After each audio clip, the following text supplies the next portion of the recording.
the jobs of today disappear and jobs of tomorrow need to be invented. The vehicle by which you invent them is via the creation of new companies. And if you're not doing that, then your economy is going to decline and decline. Roughly half of their graduates start their own businesses. And I thought, are we doing as much as we should with not just these artistic assets, but these economic assets? You can build anything you want if you conspire together. Welcome to the Academic Adventures podcast. This podcast is all about the journey from teaching, research and innovation to real-world solutions. For Season 2, we are joined by experienced founders and other experts who work alongside university staff and students to help create and support a culture of enterprise on campus. Hello there, I'm your host Sarah McLusky, and you've found your way to the 7th episode of Season 2 of the Academic Adventures podcast. My guest for this episode is Mark Logan. With a background in electronic engineering, Mark is perhaps best known for being the Chief Operating Officer for the Edinburgh-based flight booking company Skyscanner, as they scaled the business from 100 to 1,000 employees in less than 5 years. Since 2016, he has focused on supporting entrepreneurship. This has included a spell as Chief Entrepreneurial Advisor to the Scottish Government, and he is currently a Professor of Computing Science at the University of Glasgow, a Senior Enterprise Fellow at the University of Strathclyde, and an Entrepreneur in Residence at the Royal Conservatoire of Scotland. He's also been awarded honorary doctorates from the Universities of Glasgow and Robert Gordon, an OBE, and is a Fellow of the Royal Society of Edinburgh. So it's safe to say that Mark knows a thing or two about building businesses. In our conversation, we talk about the difference between scale-up and scale-deep businesses and why more focus on the latter could be transformational, why universities need to think more about their economic impact, and the untapped potential in Scotland's world-class creative arts sector. Welcome along to the podcast, Mark. It is absolutely fantastic to have you here as a guest. I wonder if we could begin by hearing a bit about who you are and what it is that you do. Well, firstly, thank you for having me, Sarah. I'm delighted to participate today.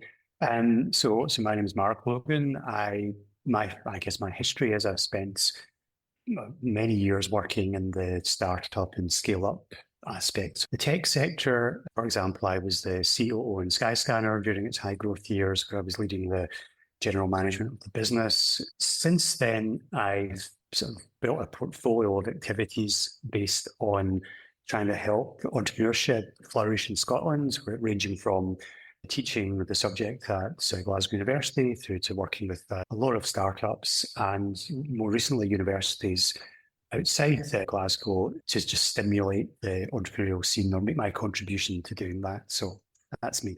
That's exactly the sort of thing we want to talk to you about today. But I think before we get into that, maybe you could just tell us a little bit more about your career journey. So you said you really were involved in tech companies. That was your sort of background. Yeah, so a common theme in my career is never to have really planned it. But I'm always slightly suspicious of 5-year plans because they're very brittle and you're not really in control of so many things that they can sometimes just make you feel you're failing. So I've never really followed that pattern. And so I started as a software engineer in BT's research labs when I graduated from an engineering degree. And that was all a very enjoyable job and formative for me. But I remember one day, in those days, job adverts were in newspapers, if you might be old enough to remember or not. I'm old enough to remember that. And I remember seeing an advert for a startup somewhere in Cumbernauld, the most glamorous kind of tech centre of the world. And I remember thinking, I want to do that. I want to be part of a startup. Couldn't really explain why. I just wanted to build products and go through that experience. So I joined this very small company with 6 people in it called Atlantic, and we went on an amazing journey, very, very precious experience where we ended up selling the company to Cisco for, at the time, about $200 million or something like that. This was back in 2000, and I learned a huge number of things, made a lot of mistakes, but it really set me on that path of interest in startups. And after I spent a few years in Cisco as a director of engineering, I left and started a company called Sumerian under the leadership of David Sibbald, who was my CEO and founder at Atlantic. I did that for a few years. I ended up in Skyscanner after having got to know Gareth Williams, the founder there, and he asked me to join as the Chief Operating Officer to lead the general business while he focused on product and company direction. And then another amazing experience. We went from 90 people to about 1,000, and all the things that are implied in that journey all happened. And then when we decided to sell the company, eventually to a company called C-Trip, a Chinese company. But then, in all honesty, I was pretty exhausted. I wanted to change tack, and Skyscanner gave me financial freedom to have a few more choices than I'd had before. So it took me some time to figure it out, but I decided, I was used to people telling me and others that you can't grow a big tech company in Scotland. You have to be in London or Silicon Valley. And I very much enjoyed being part of a team that proved that wrong, and also earlier with Atlantic. So afterwards, I wanted to continue to contribute to the tech sector, but not in a 24/7, always on, highly stressed capacity, which you are in these types of companies. So I started to do consultancy work. I started to advise startups and scale-ups, mainly in Scotland, but also internationally. And I created a course on entrepreneurship for Glasgow University, which I now teach in the computing science school. In fact, last week I just finished marking my exams, so that is a special week. To anyone who's done that knows what a joy that is. And then when COVID struck, I was asked by Kate Forbes to produce a report into how to stimulate the Scottish tech ecosystem and make it just a bit stronger. And at the time, I was feeling guilty because I would go to Sainsbury's down at the bottom of my street and see the staff working, and they're risking their health to serve us. We all needed these people to be in their jobs, and there was I, a sort of semi-retired tech guy, feeling completely useless in the crisis. So I was delighted to be able to get involved in that. I intended just to hand it over to government and go and do other things, but I ended up working with government for initially 2.5 years under the radar to implement the reports, which was adopted in full by the government. And then they asked me to take a more formal chief entrepreneur role, which wasn't quite my comfort zone. I'm used to being a sort of slightly not in the public eye person. But I did that for another couple of years. And then last year, I decided after about 5 years, I wanted to do something else. And more laterally, been working on some private projects, but also I'm now working with the Royal Conservatoire as an entrepreneur in residence for reasons we may come on to. But so that's how I got here. Never planned, but interesting stuff when you can, I think, is the way to think about it. I think it's fascinating, this idea, as you say, that never trust a 5-year plan. I always wonder why people ask that, because almost everybody I speak to has had some kind of meandering, an opportunity comes up and you take it. That just seems to be the way that most people's careers go. Or you move house and you have to get a job where you've moved house, all those sorts of things as well. But it's interesting that despite the fact that you hadn't really thought that this side of things was for you, when you saw that advert for a job in a startup, you thought, yeah, that's what I want to do. What was your notion of what that was going to be like? Why was that something that attracted you? I think two things. One is I wanted to build things. I suppose that's an expression of I wanted to make an impact in the world with the limited tools I had. In this case, I was a software engineer. And I think carrying that forward, even like skipping all the years in between, when I came to do the government work, I also wanted to build things, this time in a different way, in terms of building ecosystem or help to influence building an ecosystem that was more supportive for startups. And even in Skyscanner, for example, initially I was in love with building products, but I think I eventually changed, as we all do, and I changed to fall in love with building teams. I was quite fascinated by the idea that, for example, Skyscanner, at that point, a small company in Scotland, was under pressure from companies like Google and Booking.com, who were trying to kill the company because it was taking some of their desired market share. And the idea that you could come together as a group and build a team that was much greater than the sum of its parts, to use the old cliche, and could outcompete person by person company like Google with all its advantages, which were vastly more than ours. I think that's a magical thing. So I got more interested in that. I used to say to people that technology is not a technology problem, it's a people problem. You can build anything you want if you conspire together to so do, but can you conspire together to do it? That's the hard part. So I found that very renewing And then really the government work was then just an extension of the same theme. It was let's take this to the scale, not the company level, but at the national level, and look at the systems, etc., that can help us work together in a more coordinated fashion to create more opportunity for people going forward. And the importance I attach to entrepreneurship nowadays is that there aren't any lamplighters anymore. I'm sure you've noticed that was a big job once. Used to be most of us worked in farms, vast majority of the population worked in farms, wasn't that long ago? The point being that the jobs of today disappear and jobs of tomorrow need to be invented. The vehicle by which you invent them is via the creation of new companies. And if you're not doing that, then your economy is going to decline and decline. So it's vital that the starters, the company leaders of tomorrow are being stimulated to consider those careers today. And I felt that was a way to make a contribution to our big little country, if I should call it that. And was it this interest in people and teams that led you towards this work with universities, do you think? Something I was very convinced of in Skyscanner was the importance of education. That by education, I don't just mean the formal education at school and so on. The need to constantly educate yourself so that you can be good enough to face the challenges you now need to face. And the way we, I think, outcompeted similar teams elsewhere, partly we had a great product idea, and I credit the originator very much with that.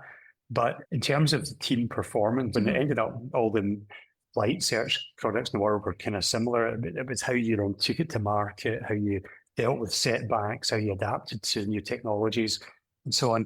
And a great part of that was about people learning that they could be much more than the limits they had set themselves. I used to do a lot of education internally to our young people on leadership and what it meant. I educated myself aggressively, almost to the point of exhaustion, perhaps, so I could stay ahead of the requirement for me to do what I was doing in an ever bigger company in an ever more complicated market. We even had a Skyscanner University internally that was a thing, was a brand, was a substantial brand. So when I left Skyscanner, I was very much of the view that if you think about all these tech graduates that we're producing, that very few of them are switched on to the idea of either starting a company or joining a startup. They're all told that the right thing to do is to join JP Morgan or Morgan Stanley. No disrespect to these companies, we're glad to have them, but we need the starters of tomorrow. So I made the case to the Computing Science School at Glasgow that they should be teaching entrepreneurial growth techniques. I call it startup growth engineering. That's the name of my course. Give these young folks the techniques, but also the interest to explore that field. And that was my first entry into working more closely with the universities. Then I started working with some of their spin-outs, etc. And then my job as chief entrepreneur took me to other places. So I'd already become a senior enterprise fellow at University of Strathclyde, but I had the great privilege of meeting the people at both the Glasgow School of Art and the Royal Conservatoire. And every time I visit either of those institutions, I always feel very emotional afterwards. It's how they think about the world, the importance of creativity. But what I was really struck by, apart from the super high standards people set themselves in these environments, was the fact that they're very entrepreneurial. And I hadn't quite thought that would be the case because I'd come from this myopic world of entrepreneurship means tech and all those things. But I was struck by roughly half of their graduates start their own businesses and they network together into bigger invisible businesses that are working on all their favorite Netflix shows. I was really taken with that. And I thought, are we doing as much as we should with not just these artistic assets, but these economic assets? Have we plugged these emerging founders into the same support systems that other founders get? No, we haven't. So I started to have conversations with the leadership teams at both institutions. And I found for two schools that are absolutely elite in the world, genuinely top 5, top 10, the humility and the openness to ideas that they exhibit is wonderful. So that's how I started to explore this space as well. So yeah, and it's very refreshing for me. That makes sense, because that's, I think, people looking from the outside, the fact that your career has all been about tech and engineering, and then now you've got this connection with the arts and the Royal Conservatoire and the School of Art. helping to connect the dots there, I think, is really helpful. But yeah, as you say, when we think of enterprise and scale up businesses and things like that, we're not generally thinking of the arts, or we're thinking of life sciences or engineering or technology, that sort of thing. Yeah. Yeah, and I take the view that, I think I've made my case and made my point on how we should think about scale-ups, and I've made my contribution to Skyscanner. Now there's lots of people making that contribution. So my interest now is, by all means, support everybody who's doing that, but we need to understand that societal, and for that matter, economic success isn't about the occasional so-called unicorn. It's about businesses of all sizes and shapes. And I divide them, say, into two categories, just a bit simplistic this, but there's the scale-ups, and we all understand what that means. Company grows and hires lots of people. These companies tend to be based in central belts. Their product does, except by coincidence, doesn't serve the community in which they're based. But they create a lot of belief in the country, they employ a lot of people in highly paying jobs, etc. The other category is what I would call scale deep companies. These are very small companies that aren't going to individually make headlines necessarily, but they're interesting from, first of all, the fact there's so many of them. Secondly, they're geographically very distributed, but most importantly, their product or service usually directly benefits the local community in which they're based, and that includes all social enterprises in that definition, or pretty much all. Now, if you really want to reverse the decline in our towns and cities and rural areas, you've got to plant the ability for people to help themselves, which they're perfectly capable of doing, in those communities. You can't persist with a sort of dependency mindset. And therefore, I think scale deep businesses are absolutely as important. And by the way, I think the skills needed in the early stages of a scale up and a scale deep are essentially identical. So I think there's great opportunities there for us to reprice the value of that entrepreneurship. I think the reason we don't is not because we don't get it rationally. It's just it's too difficult to support because there's lots of small things instead of a few big things. So we tend to rationalize why it doesn't matter. But if you consider particularly the case of the creative industries and the performance industries are genuinely one of the few places where Scotland really is still leading in the world. I'm not really that interested in being world leading. I'm interested in being good enough. But it so happens that in our university sector and our creative sector, we are actually world leading. And if you combine those two things, what could we do with that creative engine? Yeah. Could the next Pixar come from Glasgow, for example? Or could we just enrich the environment around us by giving creatives more reach and more ability to convert their potential and see what happens? Let them surprise us, because by definition, these people are creative. So I just think there's an opportunity missed. And I'd hate to, in 100 years, I wouldn't be here, obviously, but have someone reading 100 years ago, Scotland was one of the most creative countries on earth per capita. It also had some of the best universities on earth per capita. But you know what? They didn't do anything about it until it faded away like the ship industry. Let's be a bit more assertive about using the assets we have for the betterment of the society we live in.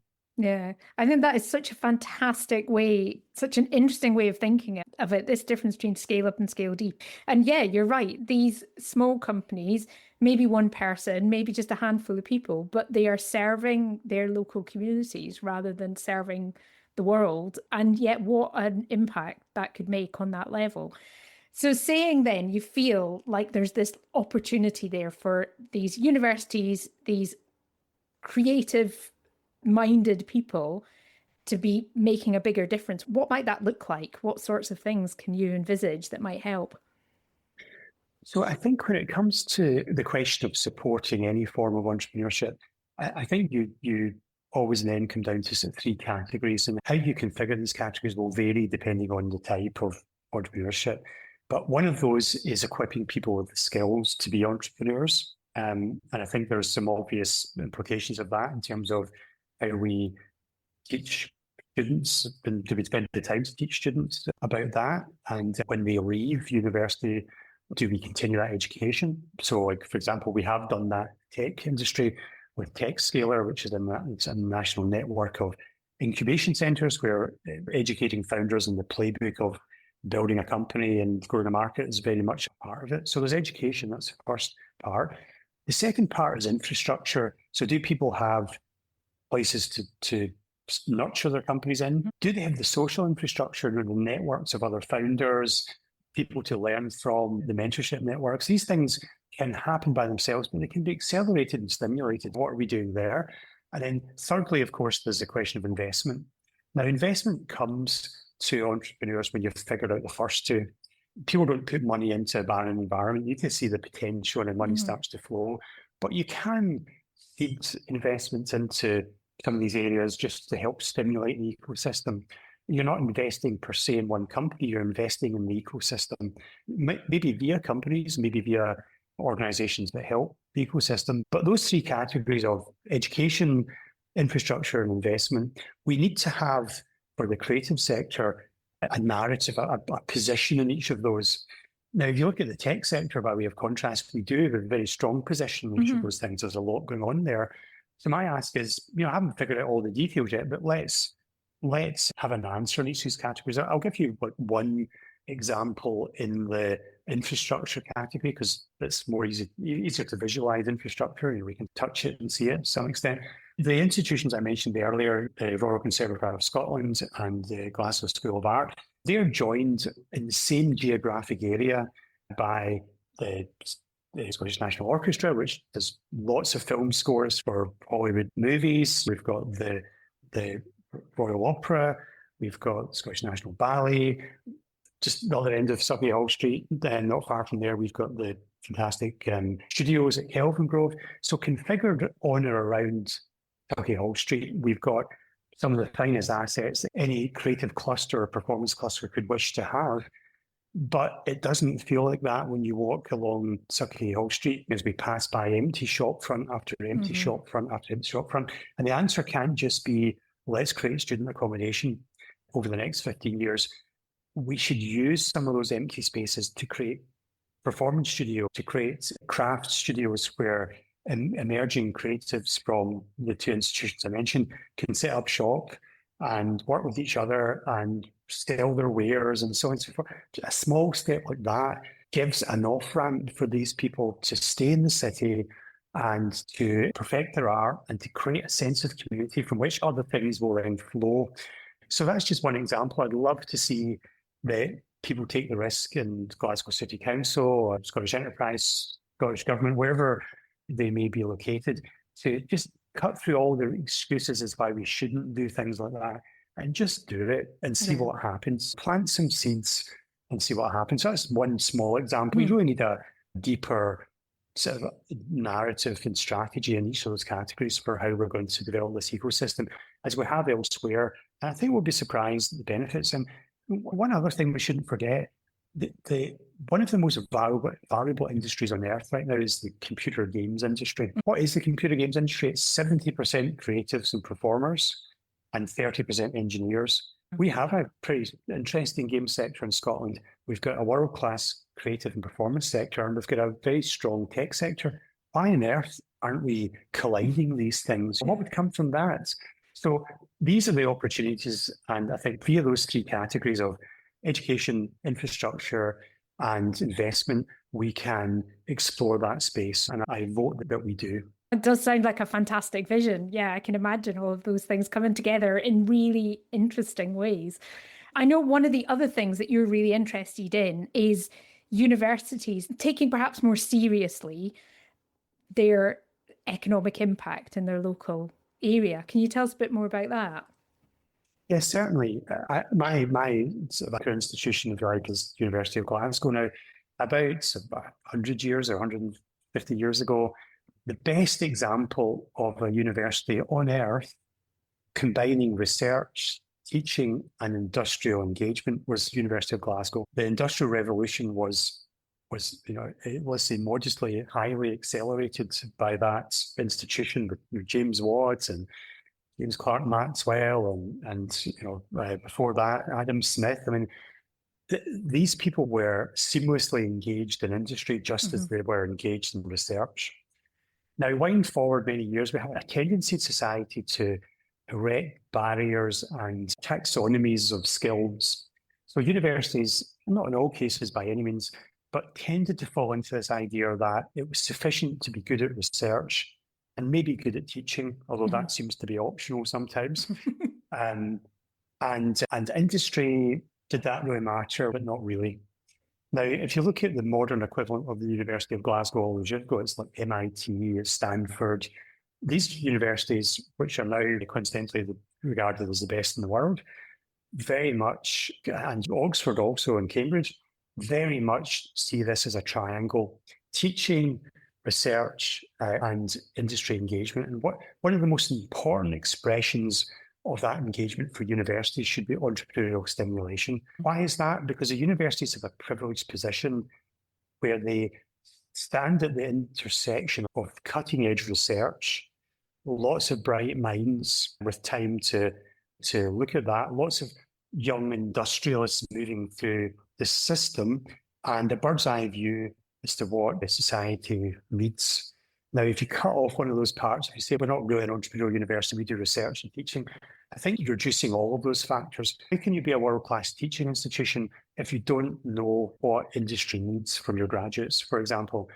How can you really say you're a world-class research institution if too much of research is in the abstract and not really informed by societal needs? And also in the modern age, a lot of the best research happens outside universities, especially in the age of artificial intelligence. So how can you claim to be a leading institution if you're not deeply embedded in that? So I think strategically universities need to just natively be entrepreneurial. And there are some shining examples of that. You know, I mentioned creative and performance universities who I think really get this.